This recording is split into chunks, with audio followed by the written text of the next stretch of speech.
Captain, we have them. We've established Transporter Lock, the Star Trek Discovery podcast. Join Ken and Sabriel each week as they explore strange new episodes, seek out new plots and new characters, and boldly go where no podcast has gone before.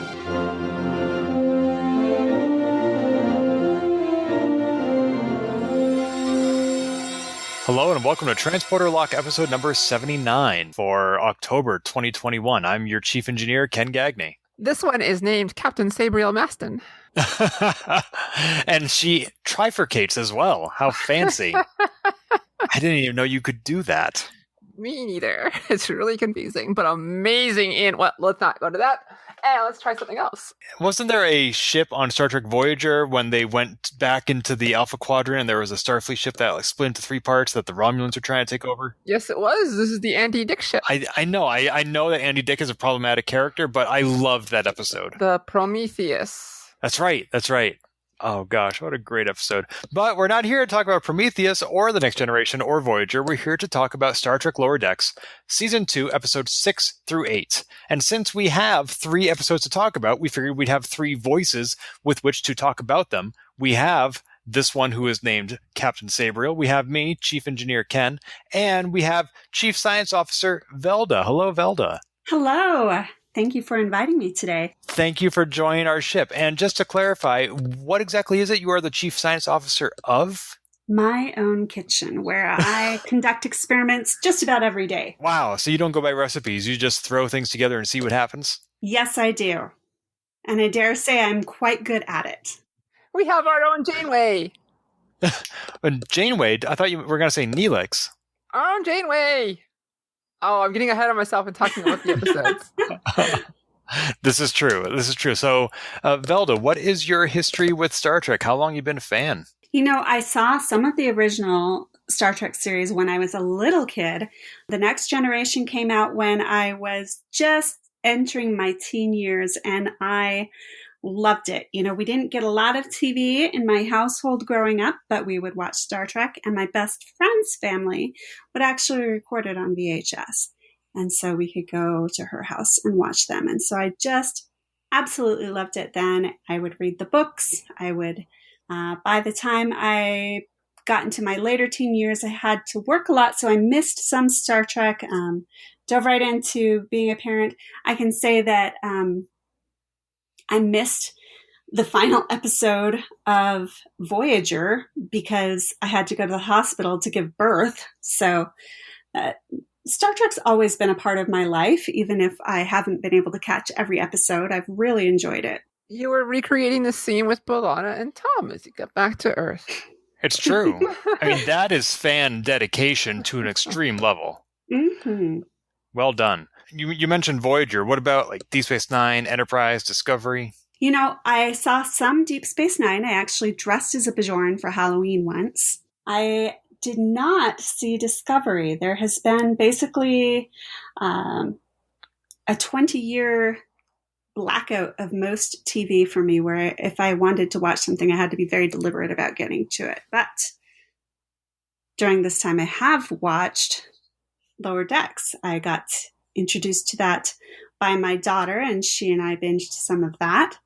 And I have seen some other episodes since then. That is really cool, and it strikes me as unique. I would wager an unfounded guess that most people who are watching Lower Decks are also watching other Star Trek shows on Paramount Plus, like Discovery or Picard. And here you are with just this singular experience of Paramount Plus, and that experience is the animated series. It is the animated series. It's just when my daughter's visiting, so I don't have it all the time. Well, I'm glad you got to experience some new Star Trek, and I hope that as time allows, now that you have more time than you did, say, 20 years ago, Mm-hmm. that you have the opportunity to go back and catch up on some of the newer Trek. I sure hope so. And speaking of newer Trek, we have, as I mentioned, 3 episodes of Lower Decks to discuss today. Episode 6 is The Spy Humongous. Episode 7 is Where Pleasant Fountains Lie. And Episode 8 is I, Excretus, which I know you've been waiting to hear me say. I mean, somebody has to say it, so it might as well be me. Let's begin in order by going with The Spy Humongous, which had 3 ABC plots: the Packlet homeworld, and negotiation for peace, the Anomaly Consolidation Day, and the club that Boimler joined, the Red Shirts. Let's talk about that. Velda, would you like to share your impressions, your experiences, any highlights from this episode that stood out to you? Put you on the spot right away. Like, well, I did find some sympathy for the Anomaly Collection Day people and having to do all the grunt work and things like that. I've been in that position sometimes in my life, and yet you get to have quite a few adventures with it sometimes. And I loved that these characters did too, that they got to see some fun things that we've seen in previous Star Treks. I thought that was fun and cute. Wait, I'm sorry. You've been in the position of collecting anomalies? Yes, my life is a collection of anomalies, actually. No, but I have been in the position of doing, just kind of grunt work type cleanup stuff and running into weird things. I found it a little unbelievable that so many artifacts were just lying about. Like we saw the episode previously this season where they went to the collector ship. And in that context, it made sense that there would be a lot of dangerous artifacts for them to interact with and accidentally trigger. But on a Starfleet ship, I thought regulations would be higher, that they wouldn't just leave these things lying around. And I know it's a comedic show, but I still nonetheless can't help but try to frame it as, is this possible in the world of Star Trek just in an exaggerated fashion? Absolutely. How many times do we see situations where like, hey, we found this very dangerous artifact. We don't know what it does. Hey, let's teleport it or transport it to engineering and put it right next to the engine. We'll just keep it here for a while. This phaser, this weird phaser we don't understand, right next to the engine. This Borg data nodule, right next to the engine. Or let's put these Borg nanites right next to this future century holographic emitter. Yeah, and so no, this is maybe against regulations that no one listens to these regulations. So, Sabriel, you provide a very valuable perspective where I come to this show thinking about the way Starfleet is supposed to be, and you remind us of the way Starfleet actually is. It's the stuff we're told and then what we actually see. Right. So, like, I come here and say, they would never allow these things to happen. And you're like, you're right. They shouldn't, but they do. And yet. Right. I guess I'm a little by the book in that respect. I've always been more on the lawful good side. Me too. And yet, we still do run into anomaly hoarders, right? I was concerned about Mariner. At one point, she said, I don't remember if they were nanites specifically, but she's like, look, they're eating my fingerprints. And her whole hand was turning blue. They never really resolved that. I thought there would just be some closure where they sprayed it with something and got it off or whatever. I think at that point they just had run the joke and they're like, okay, the audience is smart enough to know we're taking care of this. I figure it's probably like a lot of more animated series where problems tend to just resolve themselves. And I loved the way they resolved it by Boimler going to the replicator and just ordering everything. I had to rewind that because it was just so funny the way that they took down Tendy's emotional armor. Oh, you see, I mean, I like that resolution, but I hated that little subplot of Tendy getting swallowed by a screaming slug, where this show loves the screaming, and then getting pooped out. And then she turns into a scorpion. I was just like, okay, this is my phone time. What about that didn't resonate with you, Sabriel? It's not funny to me. The screaming, the pooping. I feel like we've seen a whole bunch of people, I'm turning into something else. It's just kind of boring me. Well, like earlier in this episode, we saw Rutherford turn Humongous himself. Yeah, which I was like, okay, another fat joke. Oh, that's true. I hadn't thought of it that way. Yeah. They did a couple, and they did another one in the next episode, too. So, are scorpion jokes not funny, then? No, it was just this whole thing of, it had nothing to do with the scorpion itself. It had to do with, like, someone's turning into a thing again. Oh, screaming, we're using that as a joke. It just turns me off. This was one of my least favorite episodes of the season.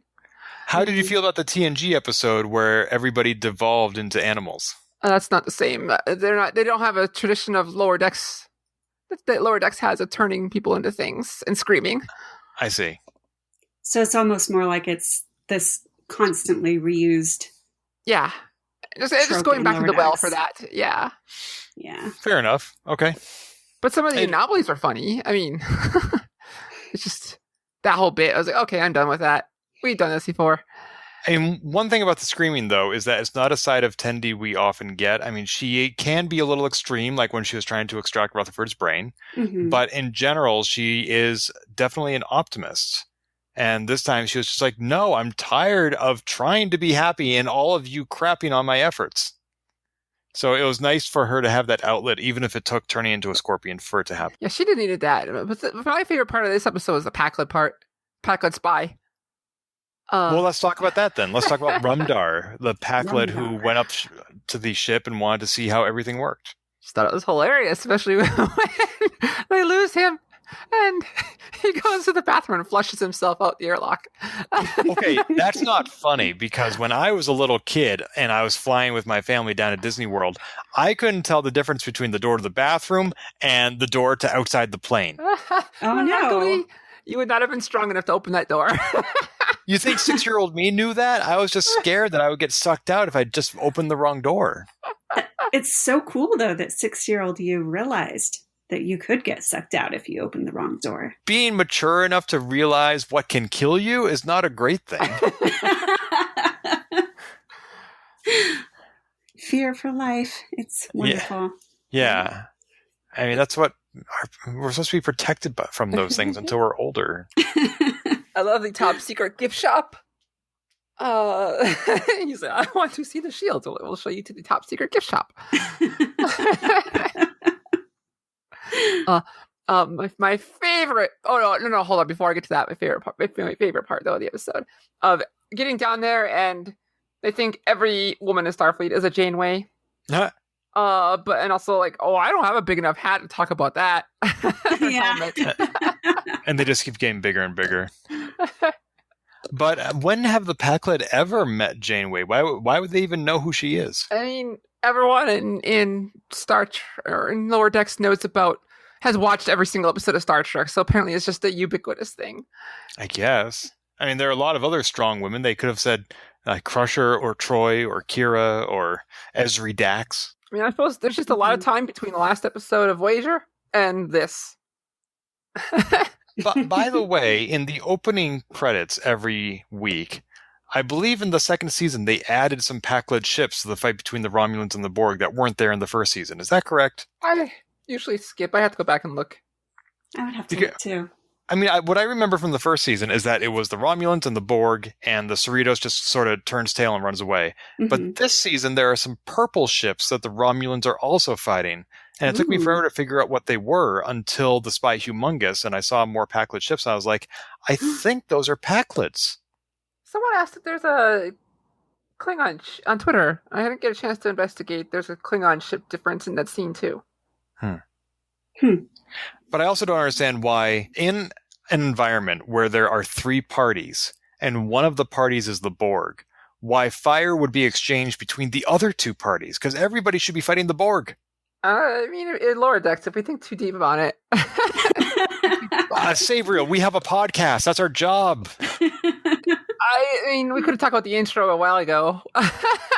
Well, it took me until now to figure out what was happening in the intro. For the first half of the season, I was just like, they've added more alien ships, and I didn't know who or why. Clearly, someone's honor was judged, and the Pakleds do things to make them go, and that all convalesced into this conflict with the Romulans. So the Cerritos just kind of hightails out of there. Not our problem. I mean, the Pakleds are not all that different from the Borg. They both look for things to make them go, and they don't innovate their own technology. They just steal other people's. Did I ever tell you at the time I had a Pakled as a MySpace friend? Go on. MySpace is in the height of its time, and I don't know how. I don't know if I've talked about Star Trek or just browsing through people, but I found the guy who played Greg Neblog on TNG. Just a big guy who was just very happy that he actually played a Pakled on TNG. So I just he friended me, I friended him back, and didn't really talk much, but he was just very happy that he got to be a Pakled. That was just his big thing. I also made him one of my top 8 friends because Well, hold on. The actor you're talking about, a couple of things about him. He also played Starscream on the Transformers and Cobra Commander on G.I. Joe, and he passed away in 1994. Must not have been Gretchen Log then. Must have been a different pack lid. Okay, that makes sense. Because the actor who played Grebnolog was a very famous actor. And I don't think, I mean, I'm sure he was proud of being a pack lid, but I don't think that would be the height of his career. Probably not. No, it was one of the other ones then. It was a different pack lid, but a proud one. Very proud. A proud pack lid. It's so fascinating the people you can meet on social media in the 90s. I was just telling Velda the other day about how I met a science fiction author named George Alec Effinger, who sent me an autographed copy of his hardcover book, When Gravity Fails, because I sent him a VHS copy of the episode of Days of Our Lives that he missed. Incredible. And we made that connection on the Genie online service in the Showbiz forum. Wow. So, wow. Yeah. Early days of the internet. You know, before everybody was on Twitter, and every now and then you could just like wasn't Babylon 5? I think that show was announced by the creators on Genie. I could not tell you. You'd have to tell my friend Shar, who I think she's been on the show. Yes. She does a podcast about Babylon 5. Oh. Speaking of, I heard there's a new show coming out. A new Babylon 5 show? Yeah. That's all I heard. I don't know anything more than that. Okay. That's cool. Actually, I just looked up on Wikipedia in Babylon 5. There's a section of the Wikipedia page called Use of the Internet, and it says that the creator was on Genie and CompuServe. There you go. Yeah, it was. He participated in online communities on Usenet, Genie, and CompuServe before the web came together as it exists today. It was one of the first shows to employ internet marketing to create publicity among online readers. And yet, I've never seen it. Oh, no.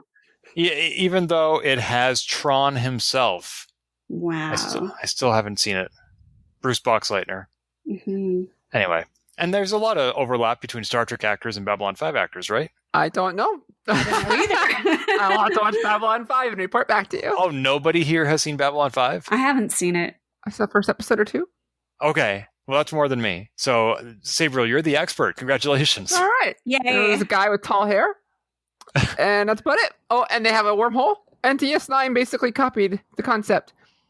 Did and they got in trouble for it. Yeah. And I'm pretty sure, wasn't Walter Koenig on the show? Or was it George Takei? That's right. Walter Koenig. Okay. So I got that right at least. He was looking for the nuclear vessels. No one could figure out why. I already did that this spring. I was in San Francisco. I looked for nuclear vessels. It was awesome.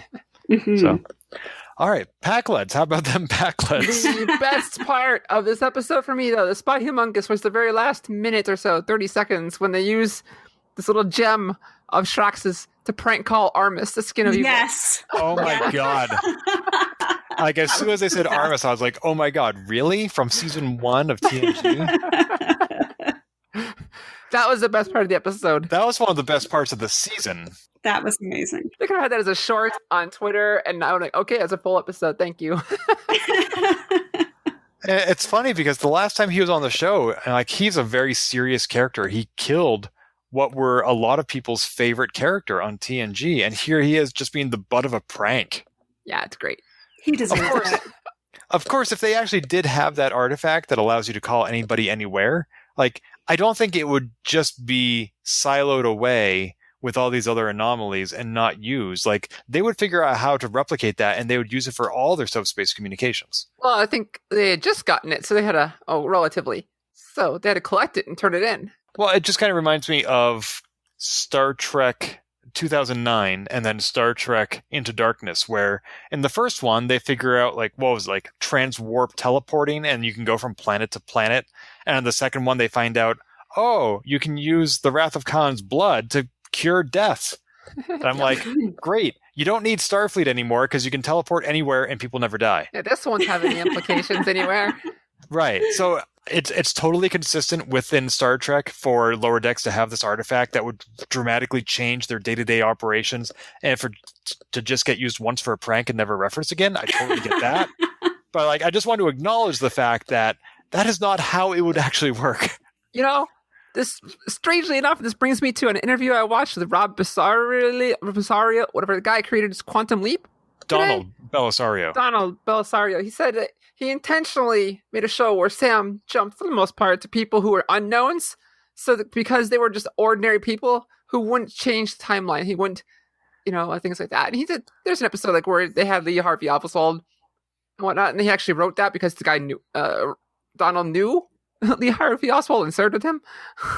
Wow. But for the most part, they chose people intentionally who were ordinary people, so the timeline would not get altered in that way. And so there. No, that makes sense. But then, as you get close toward that series finale, you see him playing Elvis and Dr. Ruth. Yeah. And so they sort of started bending the rules on that. But So, fun fact, I, in my day job, work with websites, or rather nonprofits largely, who want to launch new websites. And I was on a kickoff call with a nonprofit a few months ago. And one of the questions I asked them is, so what sources of revenue do you use to make sure, because we want to make sure that that's incorporated into the website if you use your website to generate revenue. And they said, well, actually, we're largely funded by a grant from Penn State in Pennsylvania, and specifically the College of Communications. And so I just do a quick Google search to see what the connection is between this nonprofit and this school.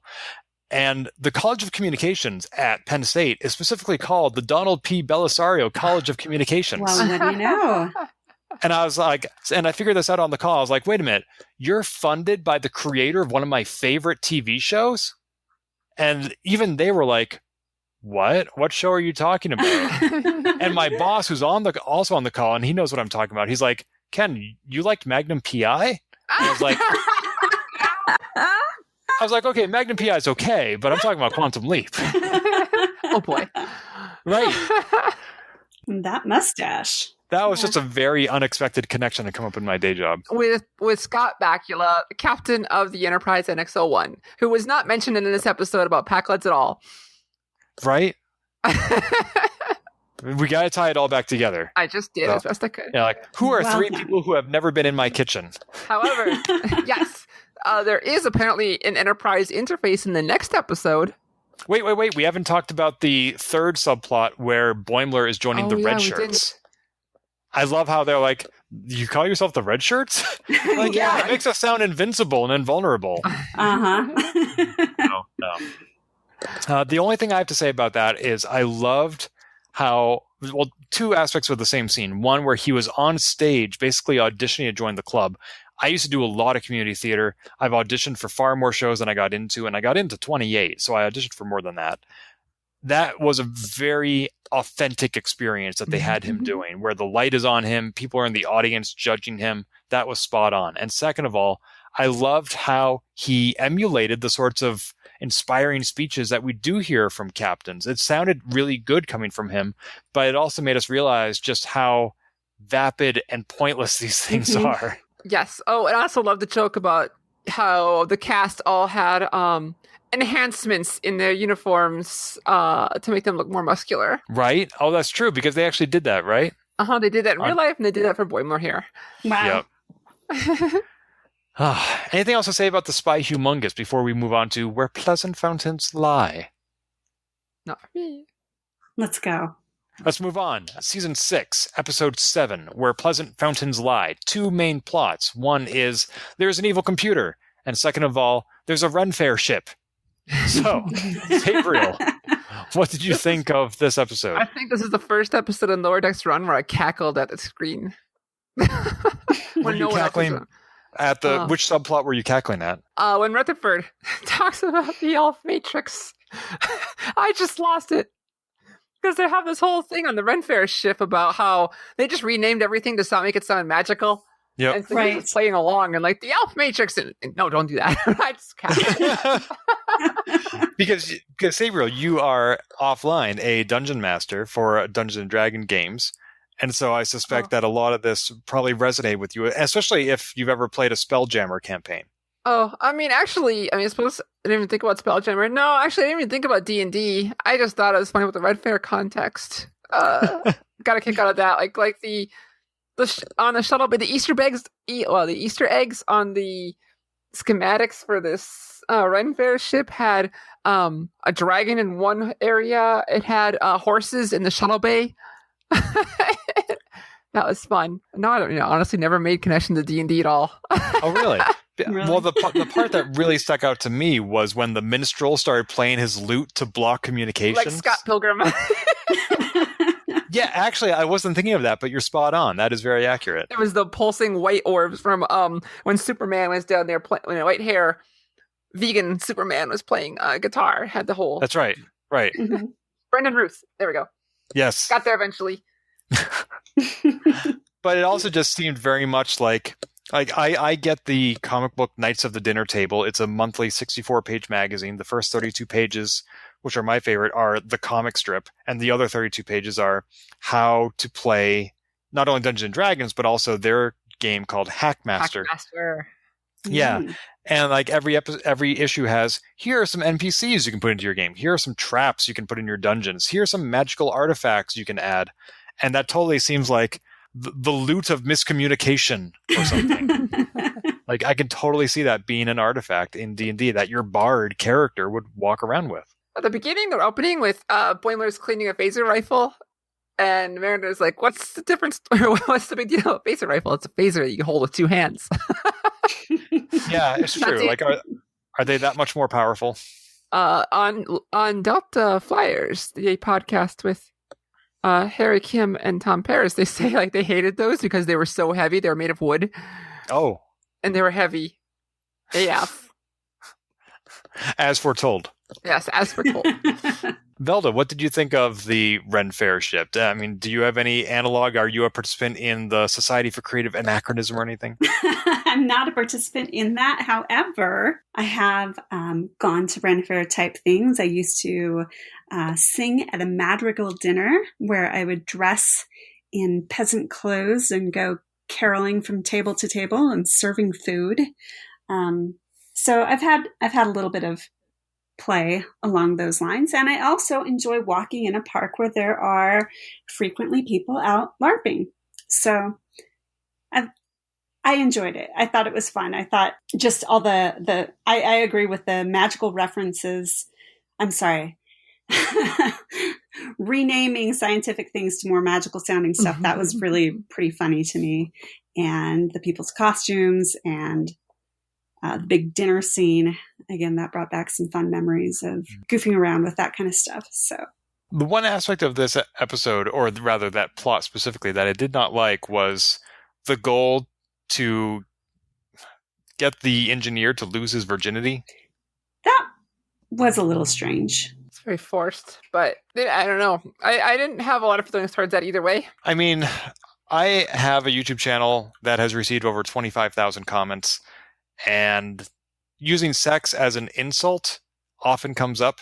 And I just don't feel the need to emphasize that about a character. Like, I just don't think that whether or not a character on a television show has had sex or not is relevant to anything, and making it the point of his inheritance or whatever. It was just weird to me. I don't know. Well, and making it where they were trying to force him to have sex. That was, to me, that was the kind of uncomfortable part of it, you know, whether or not someone has had sex is also weird, but then that they were all trying to force him to do it so that he would, you know, take this inheritance. I thought that was very strange. If he doesn't want to, he shouldn't have to, you know? Yeah. If he's being coerced into sex, then that's not a positive situation. Yeah, that's not particularly funny. No. So. Yeah. So I really didn't like that part. I did like that they had both a man and a woman in bed waiting for him, because it has been implied in previous episodes, especially this season, that character has a crush on Commander Ransom. Yes. And so I like that they were ready and willing to satiate whatever his pleasures were, you know, rather than trying to confine him or restrict him to just one or the other. Or, well, satiate his pleasures, or just do everything they can to force him to do his duty. Yes, I mean, this doesn't make a negative situation better, but at least they were more open-minded. I mean, Lower Decks has been pretty open-minded about queer or multi-person situations, as it were, which is cool. Yes, and, you know, Discovery is very good about that, too. And, of course, toward the end, so was Picard. Yes. So, No spoilers, Velda. Sorry. It's okay. But so I don't watch a lot of the previews for episodes. And so when I heard Jeffrey Combs' voice as the evil computer, I got so excited. I didn't recognize his voice until I saw the end credits. Oh, really?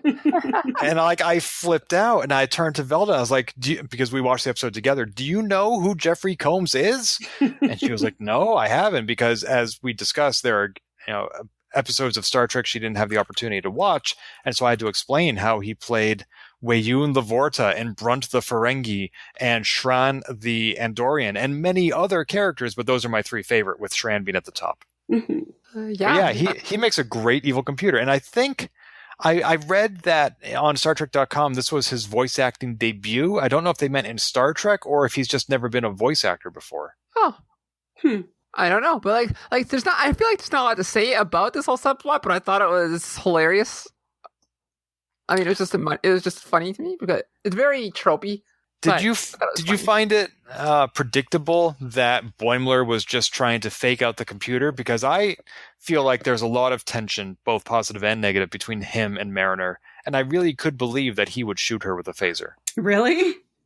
Yeah. By the books, Boimler shooting Mariner with a phaser? I don't think so. Yeah, but she's not by the book, so he would put her down in order to stick to the mission parameters. Yeah, but that's not by the books. I suppose. Right? Mm-hmm. So does that mean that you were not surprised when he said, oh yeah, I only shot you to convince the computer I was on his side? Honestly, I'm not quite sure what I thought of that. I was looking at it going, wait, what? Okay, yeah. Because it resolved fairly quickly after that, didn't it? It's a half-hour show. Everything resolves quickly. It's true. It's true. But like after he shot her, it was not very many minutes before that was resolved. Mm-hmm. If I recall correctly. So I shall blind you. Happening? Flicker, flicker, flicker. Yes. I thought that was some great revenge. That was amazing. It reminds me of my lamps here in my condo. I have these lamps that I can, they're smart lamps that I can turn on and off. And I was like, wow, yeah, impressive. Are they all that smart, though? Exactly. They're rather annoying sometimes. So now, there was one line in that plot that reminded me of Big Bang Theory, and some common criticism about Big Bang Theory is that just referencing something doesn't necessarily make it funny. Like, that's not a joke if you just drop a name. And so in this one, they said, oh, let's bury the computer in the sand, just like Data's head. And they're like, Data's head wasn't buried, it was in a cave. And I'm like, okay, I get the reference to Time's Arrow, part 1 and 2, but where's the joke in that? It didn't make me laugh at all. I didn't think it was supposed to be a joke. I thought it was just supposed to be a reference. I thought it was supposed to be a reference as well as, hey, Trek fans, do you remember this moment? Yeah. So I think you were right in what you felt. That it wasn't funny, right? Uh-huh. Yeah. Well, good. I win. Yay. Good job.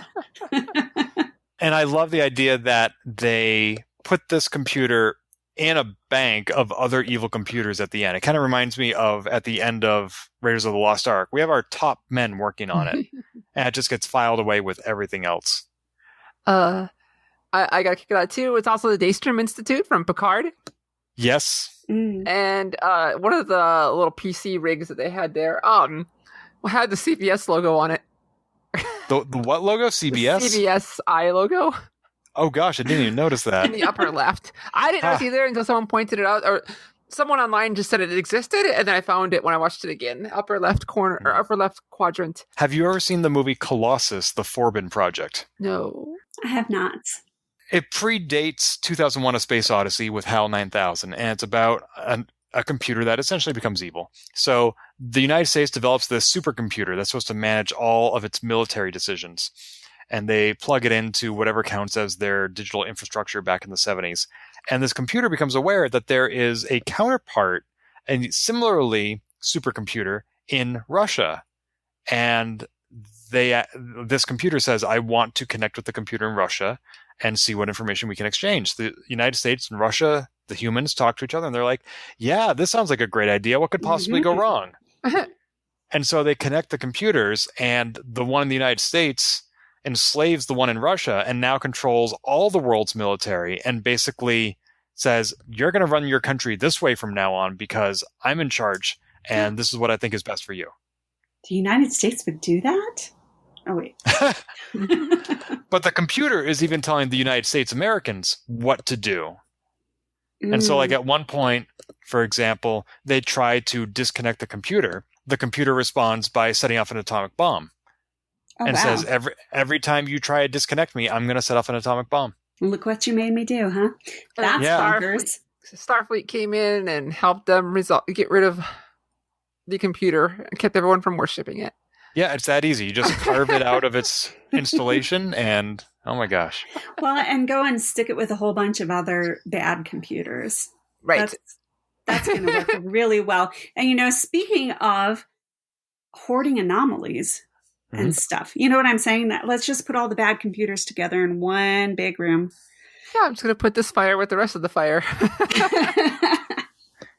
There was a novel, I forget which one, for TNG, and it basically had all the artificial intelligences that had ever been seen in TOS and TNG in one place, in one episode, in one book. Like, there was this computer scientist who created a homeworld where all AIs could be safe. And the Enterprise went to that homeworld, and it was just everything. So, like, it had the M5 computer from TOS, and it had those nanites that Wesley Crusher just accidentally invented or whatever, and Data, of course, was there, and Dr. Bruce Maddox. But it kind of reminded me of that. Daleks, yes. Yes.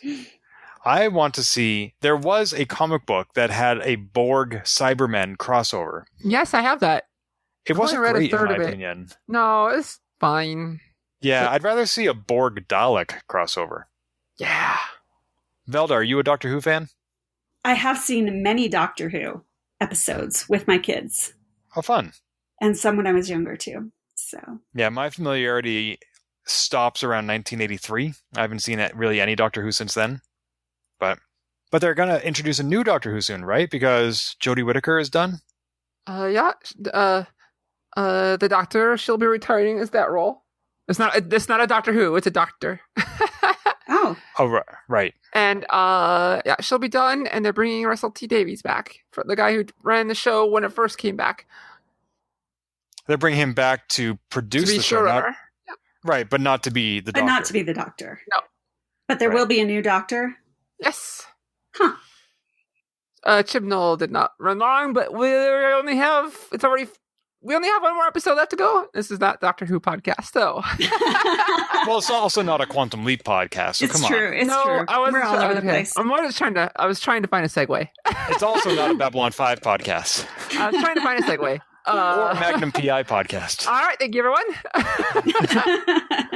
All right, shall we talk about Excretus? Well, first on Voyager, we had yes. Okay. Last time on Voyager. Excretus? Excretus. I just wanted to say poop.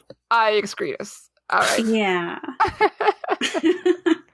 So I thought this was a very fun episode. I feel like this could have fit into season 1 if they were trying to show us what they want Lower Decks to be, which is just an amalgam of all the different things from all the different Star Trek shows put into one place. And that's who it's created for. But even if it's in season 2, though, I still thought it was hilarious. I thought it was great. I thought it was fun. Yeah, these 2 episodes back are one of some of my favorite episodes of Lower Decks. They're just funny. Yay. Yeah, I had to pause multiple times to see the names of all the holodeck programs, like Chain of Command and Time Warp, and Kobayashi Maru was in there. But also Teleportation Death Tag. I don't know what that one is. I mean, the only thing I can think of is the time when Barclay was afraid of transporters, but that's not quite the same thing. No. No, I got a kick out of it. Shoving everyone into different episodes. Easiest way to make tons of references at once. Yeah, like you had the Mirror Universe, you had Kirk on the Cowboy Planet, which was also a thing they did on Enterprise. Mm-hmm. The Mirror, they have no problem making fun of the ridiculously of the Mirror Universe. Like, man, torturing makes me horny, and horny makes me want to torture people. Man, I can get stuck in that loop all day long. Oh my god. I actually missed that line of dialogue. I don't know how. It was the opening one when they, Mirror, Rutherford, and someone else are walking around. Wow. Yeah. And then Mira Boimler being all like, I gotta find a way to kill the captain so I can get on an even more evil ship. That's true. Ascension through assassination. No, I mean, that world falls apart if you think about it at all.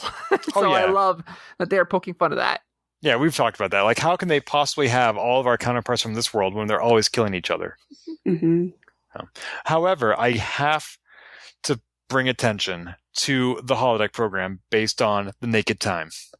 Oh, goodness.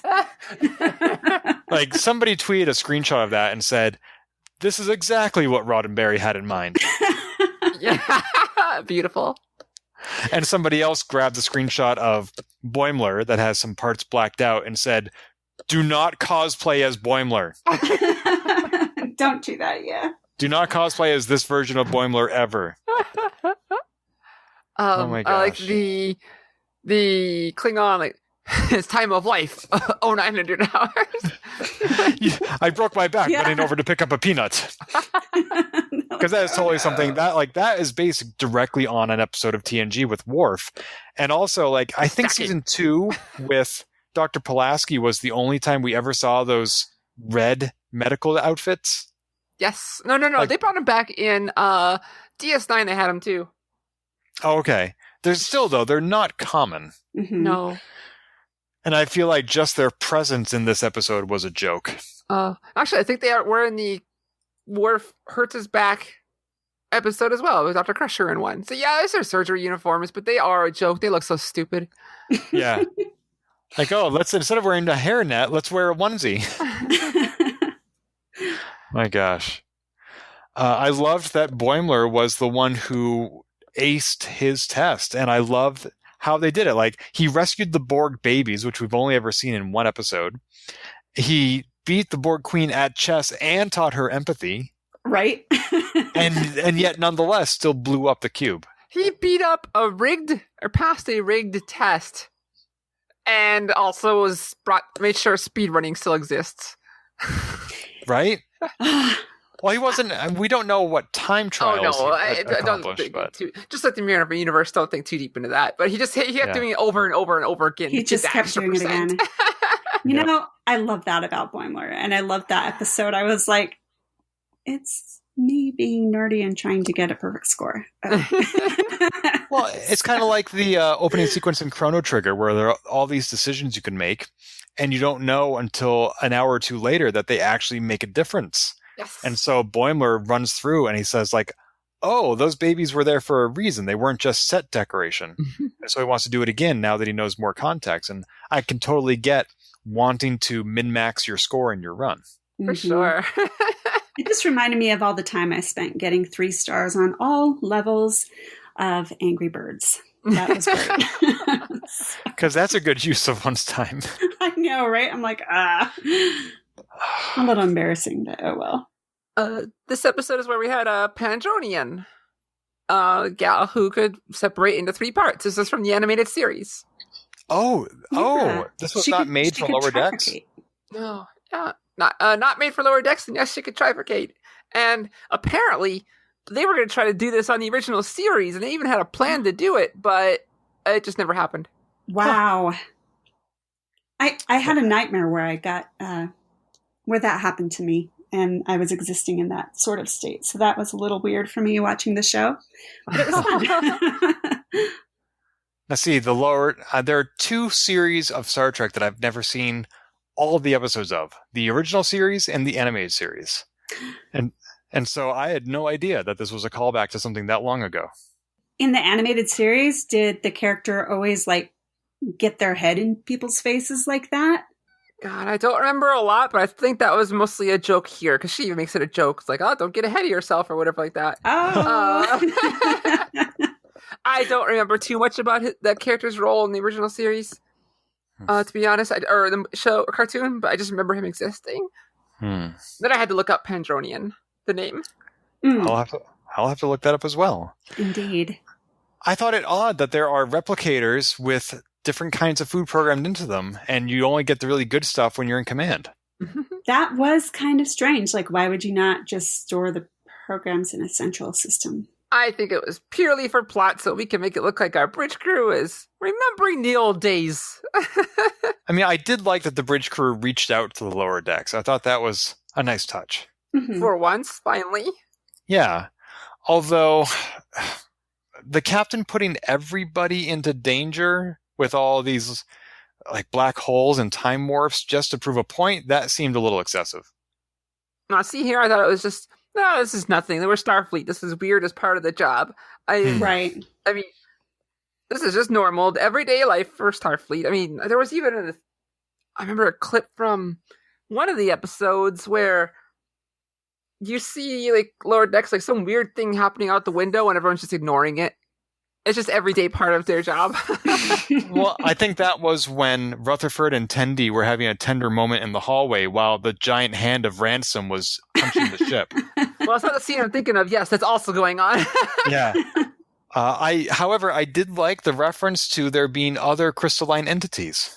Yeah, A bunch that was of them. fun. Because that episode of TNG was always so heart-wrenching for me that this grieving mother would murder her son's murderer, and that by doing so, she despoiled the memory of her own son. She destroyed something unique and beautiful, all for nothing. That always haunted me. And so to know that there are, in fact, other crystalline entities out there salves that wound a little bit. I'm glad you found some closure there. That's really Thank good. you. That's all I've ever wanted. Yeah. So. I got It's good excited. for us. It is.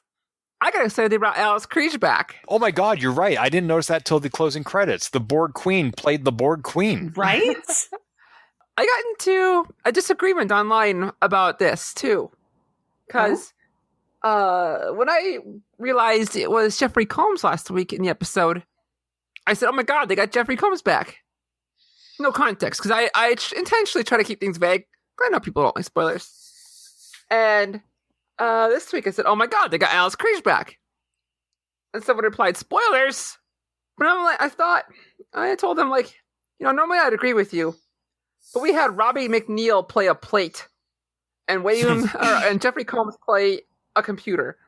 I didn't really think it was too big of a deal, personally, to mention just Alice Creech. And she ended up reprising her character.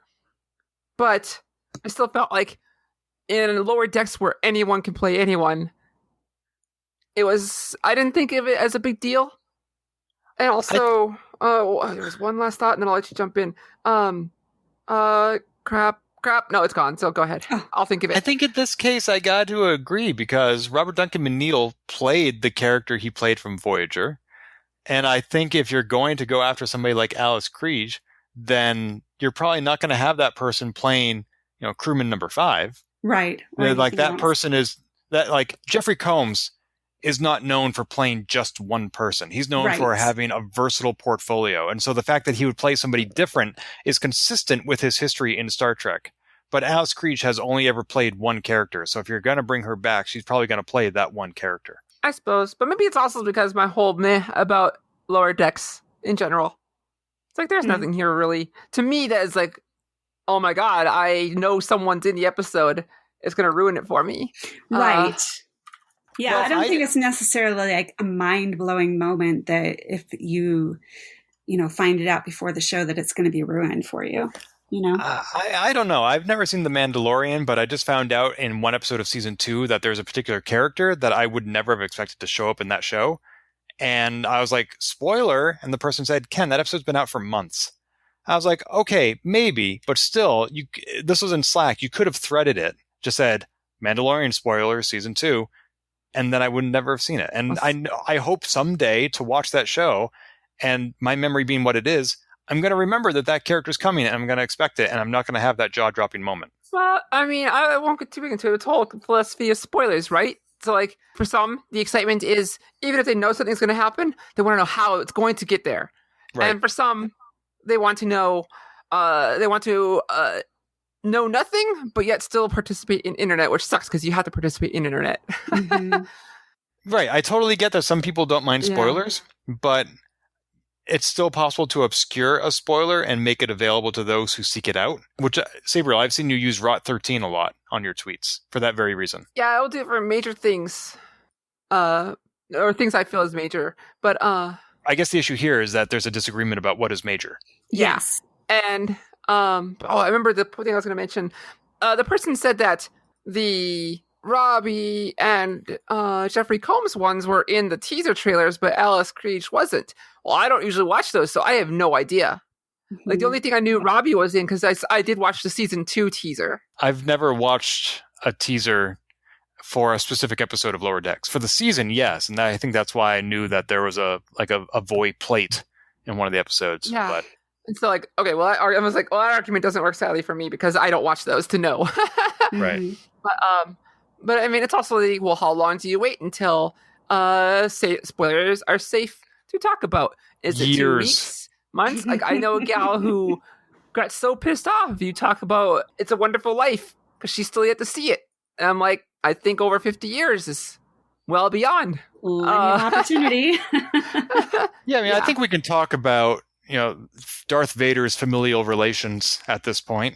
But I don't want it, it's rhetorical, but it's like, what's the point where it's okay? And then we don't really have an answer here. Not looking for one either.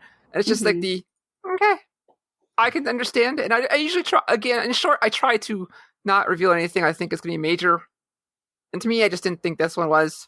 Some others it might, but to me it wasn't. Well, you definitely shouldn't tell people who or what Rosebud is. It's true. I won't tell you it's a wagon. Don't Google it. It's not a wagon. See? So anything else to say? The last thing I have to say about I Excretus is that I thought it was a dumb name for the episode. Not that Excretus itself is dumb, but I Excretus is such a minor part of the episode. Excretus of Borg. It took me I was like, I Excretus, what is that a reference to? And then he's and I was like, okay. Also, the program should have failed him well before he got assimilated. Oh, yeah. But she was busy doing other things, to be fair. You can get trampled by a horse, and that's a failure, but you can get assimilated by the Borg, and you just get an 8%. It's true, anyway. But she was on the deck on the bridge being subjected to all sorts of weird stuff at the time, if I recall correctly. So she didn't have time to fail him. Maybe it was a manual monitoring, and she was choosing who to fail. That's possible. Alice Creech could have been reprising her role from Thor: The Dark World or A Christmas Prince. Okay, Sabriel, move on. Let it go. I pulled her up like, has she ever played any other role in Star Trek real quick? All right. We're coming up on an hour. I have one question with which I want to close, which is, this is the penultimate episode of Transporter Lock for this season of Lower Decks. The next episode we're going to review is Season 2, episodes 9 through 10, which are the last episodes of this season. Last season, they were building up to something, which was, it was revealed that Mariner and Freeman were related, and Boimler got promoted to Riker's ship. What do we think this season is building up to? What do we think we're going to be talking about in the next episode of Transporter Lock? Any theories? I mean, speaking of spoilers, right? I don't know. Spoilers and theories are very different. That's true. Because we have no inside knowledge. We are a Star Trek podcast, but nobody tells us anything. That's true. You probably should have posited this question offline so I could think about this before, besides having dead air. Well, that's why we edit in post, Captain. What have they been building up to? Well, what do you think, Ken? I'm so glad you asked, Captain, because I have a theory, which is that they've been hinting in several episodes that there is some romantic tension between Mariner and Boimler. Oh, please don't. Well, I think it's going to come to a head and be resolved one way or the other. Oh. There was a big change in relationship at the end of the first season, which, as I mentioned, was Mariner and Freeman. That's true. And so I think Mariner is the main character here, and for this to be a story and not just an anecdote, something has to change in her character, which was last time she started working better with her mom. They have a better working relationship now than they ever have. And so what other relationship is going to change for her this season? And we got to see her work with Tendi. We still haven't seen her work with Rutherford. I was kind of frustrated when Mariner and Boimler were paired again in the Evil Computer episode. I want to see her with Rutherford. And that would make perfect sense for Rutherford to be working with an evil computer. But regardless, I think we're going to see the reason that Mariner and Boimler are being paired so often is because something is going to happen in that relationship in the finale. But also she has she felt abandoned by Boimler. So maybe that will lead to something. But the only reason she would feel so abandoned by him in particular is because she has strong feelings for him. I don't think she would have felt abandoned by Rutherford or Tendi. Curious. Or maybe she didn't know she had strong feelings for him until she felt abandoned. Who knows? And that happens too. And she is still in a state of denial. Like, people have mentioned, what's up with you and Boimler? She's like, ew, no, never. But, if his life is threatened, I think she's going to go out of her way to make sure that he, above all, comes out of it unscathed because she cares for him. And that he's going to be like, oh my God, why would you do that for me? And she's like, because you're part of my crew and I do that for anybody. And and he'd be like, no, I don't think so. Or she's going to get another ship. But there's not one that she wants to serve on. Right. No, she purposely avoids any responsibility. We've already done the promoted thing. Yep. Ugh. Please don't be right. No more romance. Ugh. Hey, you have spoiled plenty of parts of Discovery for me with your theories, which ended up being correct. No, I just don't want the romance. I'm not mad about the theory. No, that's what I'm saying. Like, I don't think this is not something I'm hoping for. It's just something that I think is likely. Yeah, I don't want the romance. Ev, kissing is gross. Love stinks. It's overdone. Anyway, so any closing thoughts or shots? Ugh. That's from the captain. How about the chief science officer of our kitchen? I'll have to keep experimenting. We'll see. So okay. Well, Velda, it's been delightful having you as a guest on the show. Thank you so much. I believe this is, if I may say so, your first podcast? It is my first podcast ever, and I'm a little shy about it, but thank you for inviting me. Thank you Well, for you coming. handled it with aplomb. You were a great guest. We loved sharing your knowledge, your insights, and for those who want to continue benefiting from your wisdom, where can they find you online? Well, I do have a blog that I think the name is really cool. I'm not sure if anything else is cool about it, but it's a cool name. It's legendofvelda.com because I had to do that. So, I'll see if I can hurry and put up something awesome by the time you air this. Excellent. We'll include a link in the show notes. Until next time. Hit it. Thank you. If you've enjoyed this episode, please leave a review on iTunes and keep your hailing frequencies open by following us on Twitter @TransporterLock or subscribing to our podcast and email newsletter at transporterlock.com.